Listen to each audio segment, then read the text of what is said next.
بسم اللہ الرحمن الرحیم الحمد للہ وکفا والصلاة والسلام علی رسولہ محمد المصطفیٰ وعلی آلہ وصحبہ الاتقیاء اما بعد۔ السلام علیکم ورحمۃ اللہ وبرکاتہ۔ ناظرین کرام، آج کی ویڈیو میں ہم انشاءاللہ تعالی نواں سبق پڑھیں گے۔ اس نئے سبق میں ہم انشاءاللہ تعالی حروف مدہ سے متعلق پڑھیں گے۔ حروف مدہ تجوید اور ناظرہ میں ایک اہم قاعدے کی حیثیت رکھتا ہے۔ اس قاعدے کو سیکھنے کے بعد بہت ساری غلطیاں انشاءاللہ آپ حضرات کی دور ہو جائیں گی۔ تو گزارش ہے کہ ویڈیو کو آپ حضرات غور سے سماعت فرمائیں۔ سب سے پہلی بات یہ ہے کہ حروف مدہ کسے کہتے ہیں؟ تو حروف مدہ ایسے تین حروف کو کہتے ہیں جن کو مخصوص حالات میں مخصوص مقدار میں کھینچ کر پڑھنا ضروری ہے۔ ایسے حروف تین ہیں۔ نمبر 1 الف مدہ، نمبر 2 واو مدہ، نمبر 3 یا مدہ۔ الف مدہ سے مراد الف ہو اور اس سے پہلے کسی بھی حرف کے اوپر زبر ہو۔ واو مدہ سے مراد واو ساکن ہو اور اس سے پہلے کسی بھی حرف کے اوپر پیش ہو۔ یا مدہ سے مراد یا ساکن ہو اور اس سے پہلے کسی بھی حرف کے نیچے زیر ہو۔ حروف مدہ کہنے کی وجہ یہ ہے کہ ان تینوں کو مخصوص حالات میں مخصوص صورتوں میں کھینچ کر پڑھا جاتا ہے، اس لیے ان کو حروف مدہ کہتے ہیں۔ حروف مدہ کے پڑھتے وقت تین باتوں کا خیال رکھنا ضروری ہوتا ہے۔ نمبر 1 ایک الف کی مقدار میں لمبا کر کے پڑھنا یہ ضروری ہوتا ہے۔ نمبر 2 حروف مدہ کو جھٹکا دیے بغیر پڑھنا ضروری ہے۔ نمبر 3 حروف مدہ کو معروف پڑھنا ضروری ہے، یعنی صاف اور واضح پڑھنا ضروری ہے۔ تو اب آتے ہیں سبق کی طرف۔ آپ دیکھیے یہاں پر یہ الف مدہ ہے۔ الف مدہ کے حوالے سے میں نے یہ بات کی کہ الف سے پہلے کسی بھی حرف کے اوپر زبر ہو۔ یہ دیکھیے یہ الف ہے اور الف سے پہلے کسی حرف یعنی با کے اوپر زبر ہے۔ تو جب آپ نے الف کو دیکھا اور اس سے پہلے کا مطلب یہ ہوتا ہے کہ عربی زبان دائیں طرف سے شروع ہوتی ہے، تو عربی زبان چونکہ دائیں طرف سے شروع ہوتی ہے، اس لیے جب دائیں طرف والا جو حصہ ہوگا وہ پہلا شمار ہوگا اور بائیں والا حصہ وہ بعد شمار ہوگا۔ اس فارمولے کو آپ حضرات یہاں سے نوٹ فرمائیں، انشاءاللہ آنے والے کچھ قواعد میں یہ آپ کا کام آئے گا۔ تو اب ہم نے یہ کہا کہ الف سے پہلے کسی حرف کے اوپر اگر زبر آپ نے دیکھا تو وہ الف مدہ ہے۔ اب دیکھیے یہاں پر یہ بھی الف مدہ ہے، الف ہے اور اس سے پہلے یہاں پر دال کے اوپر زبر ہے، یہ دونوں الف مدہ ہے۔ اب یہاں پر الف با کے ساتھ لگا ہوا ہے اور یہاں پر الف الگ ہے، دال کے ساتھ سامنے ہے لیکن الگ لکھا ہوا ہے۔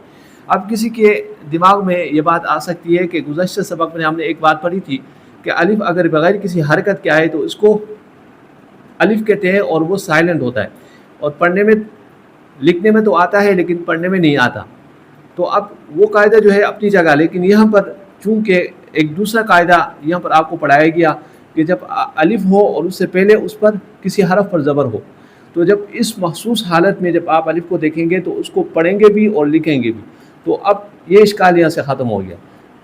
تو خلاصہ یہ ہوا کہ الف ہو اور اس سے پہلے کسی حرف کے اوپر زبر ہو تو اسے الف مدہ کہتے ہیں۔ دوسری بات میں نے بتائی کہ واو ساکن ہو اور اس سے پہلے کسی حرف کے اوپر پیش ہو۔ واو ساکن کسے کہتے ہیں؟ واو کے اوپر جزم آئے تو واو کو واو ساکن کہتے ہیں۔ تو اب دیکھیے یہ واو کے اوپر جزم ہے، یہ جو نشانی ہے اس کو جزم اور سکون بھی کہتے ہیں۔ تو اب واو ساکن ہو اور اس سے پہلے با کے نیچے کیا ہوا ہے؟ پیش آئی ہے، تو اب یہ واو مدہ ہے۔ اس طریقے سے یا مدہ کہتے ہیں کہ یا ساکن ہو اور اس سے پہلے کسی حرف کے نیچے زیر ہو۔ تو یہاں پر یا ساکن ہے، اس کے اوپر جزم ہے، اور یا سے پہلے یعنی یا ساکن سے پہلے با کے نیچے زیر ہے، تو اب یہ یا مدہ ہے۔ جتنے بھی مثالیں لکھی ہوئی ہے یہ تمام کی تمام جو ہے حروف مدہ کی مثالیں ہیں۔ تو حروف مدہ کے پڑھتے ہوئے میں نے یہ بات بتائی کہ ایک الف کی مقدار میں اس کو لمبا کر کے پڑھنا ضروری ہے، جس طرح کہ ہم نے کھڑی حرکات میں یہ بات پڑھی تھی کہ کھڑی حرکات کو ایک الف کی مقدار میں کھینچ کر پڑھنا ضروری تھا۔ ایک الف کی مقدار ایک بد انگلی کو آہستہ سے کھولنا، یہ ایک الف کی مقدار ہے۔ تو ہم ان تمام حروف مدہ کو ایک الف کی مقدار میں لمبا کر کے پڑھیں گے۔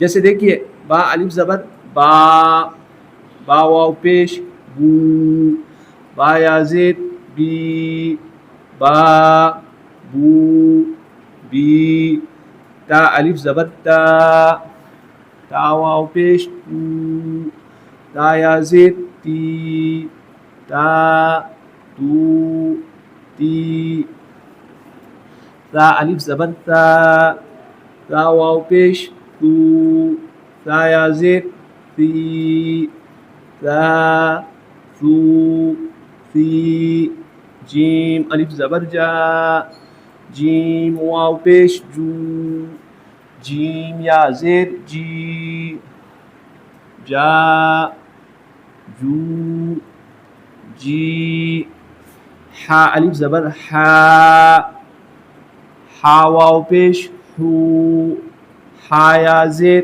حی، حا حو حی،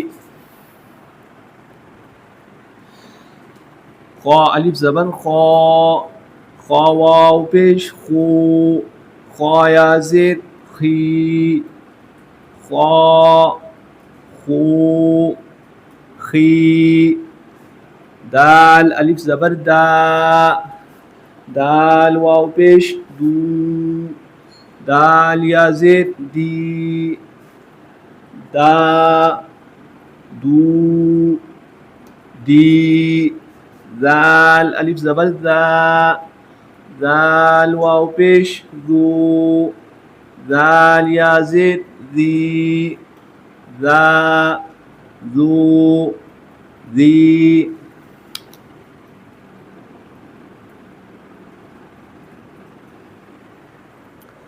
یہ حروف مدہ ہے.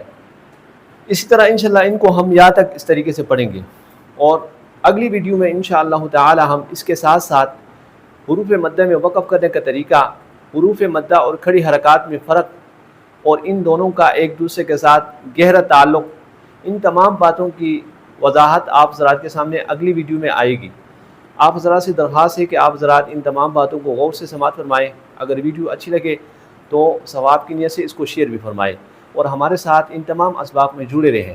اگر آپ نے اس طریقے سے ہمارے ساتھ ان قواعد کو مکمل کیا، اس کے بعد انشاءاللہ تعالی ہمارا پروگرام یہ ہے کہ ہم ایک سپارہ یا آدھا سپارہ آپ کے ساتھ پریکٹیکل اور ہجا اور روانی کے ساتھ آپ کو سکھائیں گے.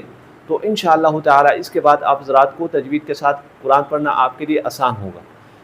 اور قرآن مجید جب آپ کو ہم سکھائیں گے، ناظرہ ٹھیک کریں گے، اس کے بعد انشاءاللہ تعالی قرآنی عربی آپ کو سکھائیں گے. یعنی قرآن مجید میں جو کلمات استعمال ہوئے ہیں وہ اکثر اور بیشتر ایک ہی کلمہ کئی جگہوں میں استعمال ہوا ہے. تو اب کسی ایک کلمے کو آپ نے ایک جگہ سیکھ لیا تو پورے قرآن میں اس کا مطلب اور معنی آپ کے سمجھ میں آئے گا. تو اس طریقے سے بہت ساری چیزیں ہم آپ کو سکھائیں گے. تو آپ حضرات سے گزارش ہے کہ آپ حضرات ہمارے ساتھ جڑے رہیں اور ان تمام باتوں کو شیئر بھی کریں، تاکہ آپ حضرات کی توسط سے دوسرے لوگ بھی ہمارے ساتھ جڑ جائے، ان کو بھی قرآن ٹھیک کرنے کا موقع ملے، اور اللہ کی کتاب کے ساتھ ایک تعلق بنانے کا ان کو موقع میسر آ جائے. اللہ جل شانہ سے دعا ہے کہ اللہ جل شانہ ہم سب کو صحیح طریقے سے قرآن مجید پڑھنے اور اس پر عمل کرنے کی توفیق عطا فرمائے. آمین. السلام علیکم ورحمۃ اللہ وبرکاتہ.